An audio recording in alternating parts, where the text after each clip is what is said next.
मालासेरी डूंगरी की,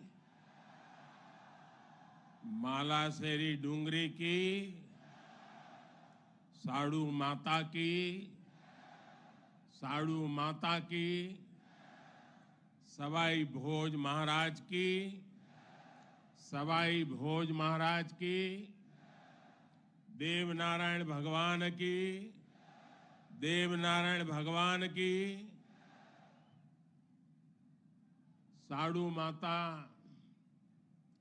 गुर्जरी की, ई तपोभूमि महादानी बगड़ावत सुरबीरारी कर्मभूमि और देवनारायण भगवान री जन्मभूमि मालासेरी डूंगरी न मारो प्रणाम।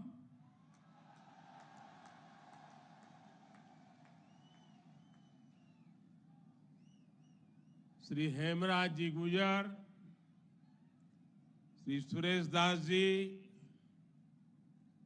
दीपक पाटिल जी, राम प्रसाद दाबाई जी, अर्जुन मेघवाल जी, सुभाष बहेड़िया जी और देश भर से पधारे मेरे प्यारे भाई और बहनों,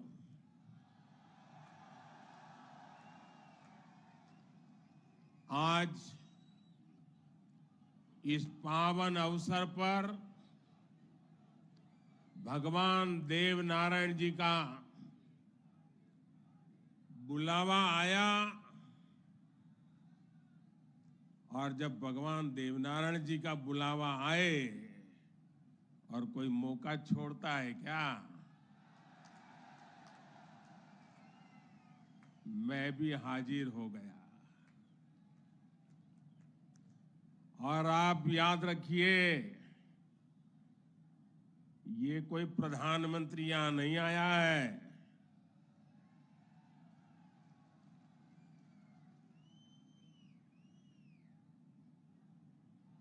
मैं पूरे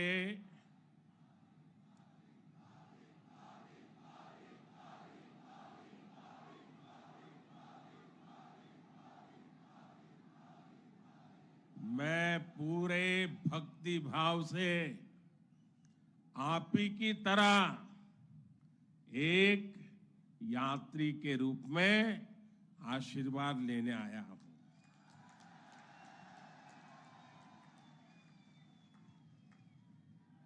अभी मुझे यज्ञशाला में पूर्णाहुति देने का भी सौभाग्य मिला। मेरे लिए ये भी सौभाग्य का विषय है कि मुझ जैसे एक सामान्य व्यक्ति को आज आपके बीच आकर के भगवान देवनारायण जी का और उनके सभी भक्तों का आशीर्वाद प्राप्त करने का ये पुण्य प्राप्त हुआ है। भगवान देवनारायण और जनता जनार्दन दोनों के दर्शन करके मैं आज धन्य हो गया हूं।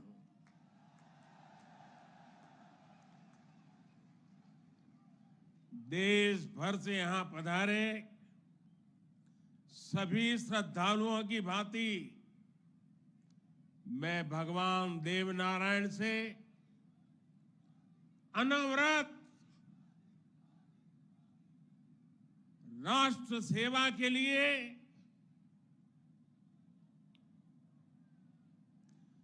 गरीबों के कल्याण के लिए आशीर्वाद मांगने आया हूं।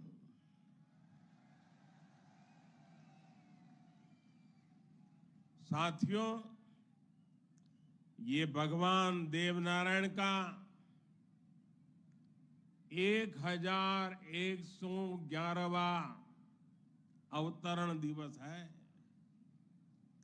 सप्ताह भर से यहां इससे जुड़े समारोह चल रहे हैं। जितना बड़ा ये अवसर है, उतनी ही भव्यता, उतनी दिव्यता, उतनी ही बड़ी भागीदारी गुर्जर समाज ने सुनिश्चित की है। इसके लिए मैं आप सभी को बधाई देता हूं। समाज के प्रत्येक व्यक्ति के प्रयास की सराहना करता हूं। भाइयों और बहनों, भारत के हम लोग हजारों वर्षों पुराने अपने इतिहास, अपनी सभ्यता, अपनी संस्कृति पर गर्व करते हैं। दुनिया की अनेक सभ्यताएं समय के साथ समाप्त हो गई। परिवर्तनों के साथ खुद को ढाल नहीं पाई। भारत को भी भौगोलिक, सांस्कृतिक, सामाजिक और वैचारिक रूप से तोड़ने के बहुत प्रयास हुए, लेकिन भारत को कोई भी ताकत समाप्त नहीं कर पाई। भारत सिर्फ एक भूभाग नहीं है, बल्कि हमारी सभ्यता की, संस्कृति की, सद्भावना की, संभावना की एक अभिव्यक्ति है। इसलिए आज भारत अपने वैभवशाली भविष्य की नींव रख रहा है।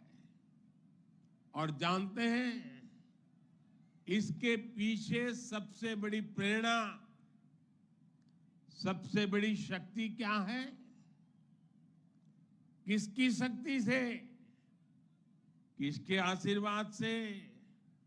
भारत अटल है, अजर है, अमर है। मेरे प्यारे भाइयों और बहनों, ये शक्ति हमारे समाज की शक्ति है।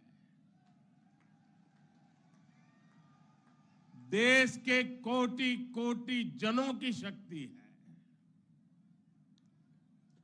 भारत की हजारों वर्षों की यात्रा में समाज शक्ति की बहुत बड़ी भूमिका रही। हमारा ये सौभाग्य रहा है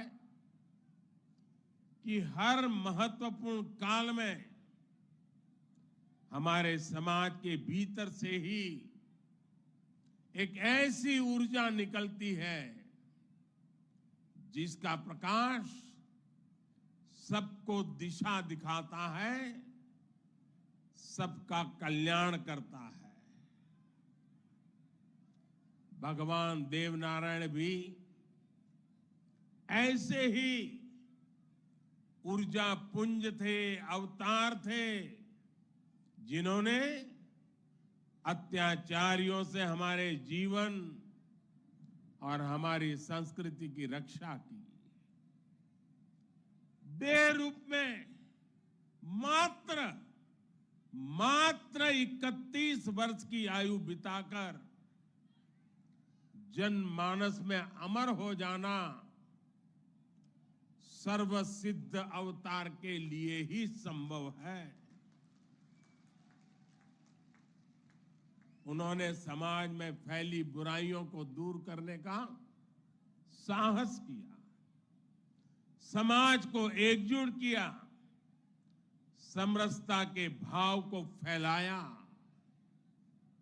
भगवान देवनारायण ने समाज के विभिन्न वर्गों को साथ जोड़कर आदर्श व्यवस्था कायम करने की दिशा में काम किया। यही कारण है कि भगवान देवनारायण के प्रति समाज के हर वर्ग में श्रद्धा है, आस्था है। इसलिए भगवान देवनारायण आज भी लोक जीवन में परिवार के मुखिया की तरह है। उनके साथ परिवार का सुख दुख बांटा जाता है। भाई और बहनों, भगवान देवनारायण ने हमेशा सेवा और जन कल्याण को सर्वोच्चता दी। यही सीख, यही प्रेरणा लेकर हर श्रद्धालु यहां से जाता है। जिस परिवार से वे आते थे, वहां उनके लिए कोई कमी नहीं थी, लेकिन सुख सुविधा के बजाय उन्होंने सेवा और जन कल्याण का कठिन मार्ग चुना। अपनी ऊर्जा का उपयोग भी उन्होंने प्राणी मात्र के कल्याण के लिए किया। भाई और बहनों, भला जी भला, देव भला।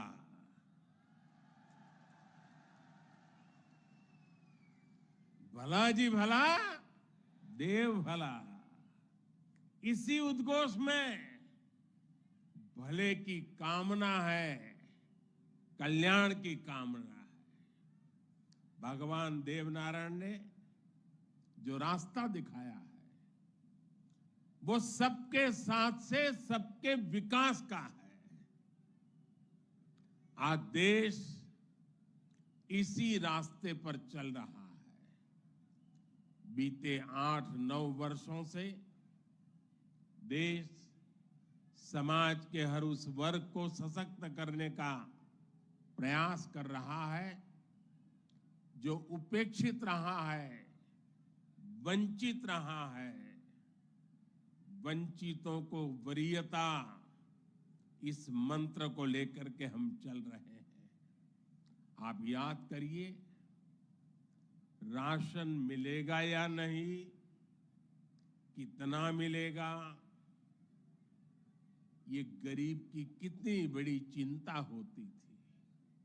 आज हर लाभार्थी को पूरा राशन मिल रहा है, मुफ्त मिल रहा है। अस्पताल में इलाज की चिंता को भी हमने आयुष्मान भारत योजना से दूर कर दिया है। गरीब के मन में घर को लेकर टॉयलेट, बिजली, गैस कनेक्शन को लेकर चिंता हुआ करती थी, वो भी हम दूर कर रहे हैं। बैंक से लेन देन भी कभी बहुत ही कम लोगों के नसीब होती थी। आज देश में सभी के लिए बैंक के दरवाजे खुल गए हैं। साथियों, पानी का क्या महत्व होता है, ये राजस्थान से भला बेहतर कौन जान सकता है। लेकिन आजादी के अनेक दशकों बाद भी देश के सिर्फ 3 करोड़ परिवारों तक ही नल से जल की सुविधा थी। 16 करोड़ से ज्यादा ग्रामीण परिवारों को पानी के लिए संघर्ष करना पड़ता था। बीते 3.5 वर्षों के भीतर देश में जो प्रयास हुए हैं, उसकी वजह से अब 11 करोड़ से ज्यादा परिवारों तक पाइप से पानी पहुंच चुक लगा है। देश में किसानों के खेत तक पानी पहुंचाने के लिए भी बहुत व्यापक काम देश में हो रहा है। सिंचाई की पारंपरिक योजनाओं का विस्तार हो, या फिर नई तकनीक के सिंचाई, किसान को आज हर संभव मदद दी जा रही है। छोटा किसान जो कभी सरकारी मदद के लिए तरसता था, उसे भी पहली बार पीएम किसान सम्मान निधि से सीधी मदद मिल रही है। यहां राजस्थान में भी किसानों को पीएम किसान सम्मान निधि के तहत 15,000 करोड़ रुपए से अधिक सीधे उनके बैंक खातों में भेजे गए हैं। साथियों, भगवान देवनारायण ने गौ सेवा को समाज सेवा का, समाज के सशक्तिकरण का माध्यम बनाया था। बीते कुछ वर्षों से देश में भी गौ सेवा का ये भाव निरंतर सशक्त हो रहा है। हमारे यहाँ पशुओं में खुर और मुंह की बीमारियां, खुरपका और मुंह पका कितनी बड़ी समस्या थी, ये आप अच्छी तरह जानते हैं। इससे हमारी गायों को, हमारे पशुधन को मुक्ति मिले, इसलिए देश में करोड़ों पशुओं के मुफ्त टीकाकरण का बहुत बड़ा अभियान चल रहा है। देश में पहली बार गौ कल्याण के लिए राष्ट्रीय कामधेनु आयोग बनाया गया है। राष्ट्रीय गोकुल मिशन से वैज्ञानिक तरीकों से पशुपालन को प्रोत्साहित करने पर बल दिया जा रहा है। पशुधन हमारी परंपरा, हमारी आस्था का ही नहीं, बल्कि हमारे ग्रामीण अर्थतंत्र का भी मजबूत हिस्सा है। इसलिए पहली बार पशुपालकों के लिए भी किसान क्रेडिट कार्ड की सुविधा दी गई है। आज पूरे देश में गोवर्धन योजना भी चल रही है। ये गोबर सहित खेती से निकलने वाले कचरे को कंचन में बदलने का अभियान है। हमारे जो डेयरी प्लांट है, वे गोबर से पैदा होने वाली बिजली से ही चले, इसके लिए भी प्रयास किए जा रहे हैं। साथियों, पिछले वर्ष स्वतंत्रता दिवस के अवसर पर मैंने लाल किले से पंच प्राणों पर चलने का आग्रह किया था। उद्देश्य यही है कि हम सभी अपनी विरासत पर गर्व करें, गुलामी की मानसिकता से बाहर निकले और देश के लिए अपने कर्तव्यों को याद रखें। अपने मनुष्यों के दिखाए रास्तों पर चलना और हमारे बलिदानियों, हमारे शूरवीरों के शौर्य को याद रखना भी इसी संकल्प का हिस्सा है। राजस्थान तो धरोहरों की धरती है। यहां सृजन है, उत्साह और उत्सव भी है, परिश्रम और परोपकार भी है। शौर्य यहां घर घर के संस्कार है। रग राग राजस्थान के पर्याय है। उतना ही महत्व यहां के जन जन के संघर्ष और संयम का भी है। ये प्रेरणा स्थली भारत के अनेक गौरवशाली पलों की, व्यक्तित्वों की साक्षी रही है। तेजासी से बाबूजी तक, गोगा जी से रामदेव जी तक, बप्पा रावल से महाराणा प्रताप तक यहां के महापुरुषों, जननायकों, लोक देवताओं और समाज सुधारकों ने हमेशा देश को रास्ता दिखाया है। इतिहास का शायद ही कोई कालखंड है जिसमें इस मिट्टी ने राष्ट्र के लिए प्रेरणा न दी हो। इसमें भी गुर्जर समाज शौर्य, पराक्रम और देशभक्ति का पर्याय रहा है। राष्ट्र रक्षा हो या फिर संस्कृति की रक्षा, गुर्जर समाज ने हर कालखंड में प्रहरी की भूमिका निभाई है। क्रांतिवीर भूप सिंह गुर्जर, जिन्हें विजय सिंह पथिक के नाम से जाना जाता है, उनके नेतृत्व में बिजोलिया का किसान आंदोलन आजादी की लड़ाई में एक बड़ी प्रेरणा था।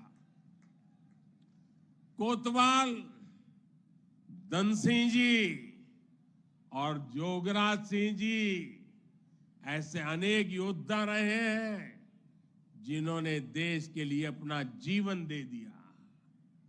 यही नहीं, राम प्यारी गुर्जर, पन्ना धाय जैसी नारी शक्ति की ऐसी महान प्रेरणाएं भी हमें हर पल प्रेरित करती है। ये दिखाता है कि गुर्जर समाज की बहनों ने, गुर्जर समाज की बेटियों ने कितना बड़ा योगदान देश और संस्कृति की सेवा में दिया है। और ये परंपरा आज भी निरंतर समृद्ध हो रही है। ये देश का दुर्भाग्य है कि ऐसे अनगिनत सेनानियों को हमारे इतिहास में वो स्थान नहीं मिल पाया जो इसके वो हकदार थे, जो उन्हें मिलना चाहिए था। लेकिन आज का भारत, नया भारत, बीते दशकों में हुई उन भूलों को भी सुधार रहा है। अब भारत की संस्कृति और स्वतंत्रता की रक्षा के लिए भारत के विकास में जिसका भी योगदान रहा है, उसे सामने लाया जा रहा है। साथियों, आज ये भी बहुत जरूरी है कि हमारे गुर्जर समाज की जो नई पीढ़ी है, जो युवा है, वो भगवान देव नारायण के संदेशों को, उनकी शिक्षाओं को और मजबूती से आगे बढ़ाएं। ये गुर्जर समाज को भी सशक्त करेगा और देश को भी आगे बढ़ाने में इससे मदद मिलेगी। साथियों, 21वीं सदी का ये कालखंड भारत के विकास के लिए, राजस्थान के विकास के लिए बहुत अहम है। हमें एकजुट होकर देश के विकास के लिए काम करना है। आज पूरी दुनिया भारत की ओर बहुत उम्मीदों से देख रही है। भारत ने जिस तरह पूरी दुनिया को अपना सामर्थ्य दिखाया है, अपना दमखम दिखाया है, उसने शूरवीरों की इस धरती का भी गौरव बढ़ाया है। आज भारत दुनिया के हर बड़े मंच पर अपनी बात डंके की चोट पर कहता है, आज भारत दूसरे देशों पर अपनी निर्भरता कम कर रहा है। इसलिए ऐसी हर बात जो हम देशवासियों की एकता के खिलाफ है, उससे हमें दूर रहना है। हमें अपने संकल्पों को सिद्ध कर दुनिया की उम्मीदों पर खरा उतरना है। मुझे पूरा विश्वास है कि भगवान देव नारायण जी के आशीर्वाद से हम सब जरूर सफल होंगे। हम कड़ा परिश्रम करेंगे, सब मिलकर के करेंगे। सबके प्रयास से सिद्धि प्राप्त होके रहेगी। और ये भी देखिए कैसा संयोग है, भगवान देवनारायण जी का 1111वां अवतरण वर्ष। उसी समय भारत की G20 की अध्यक्षता, और उसमें भी भगवान देवनारायण का अवतरण कमल पर हुआ था।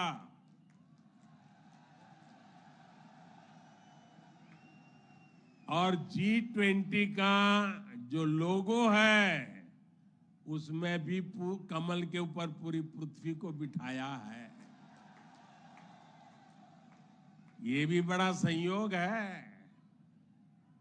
और हम तो वो लोग हैं जो पैदाइशी कमल के साथ हुई है।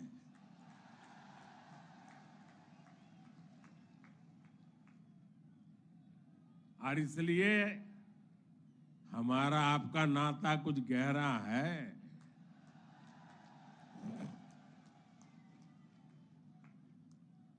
लेकिन मैं पूज्य संतों को प्रणाम करता हूं।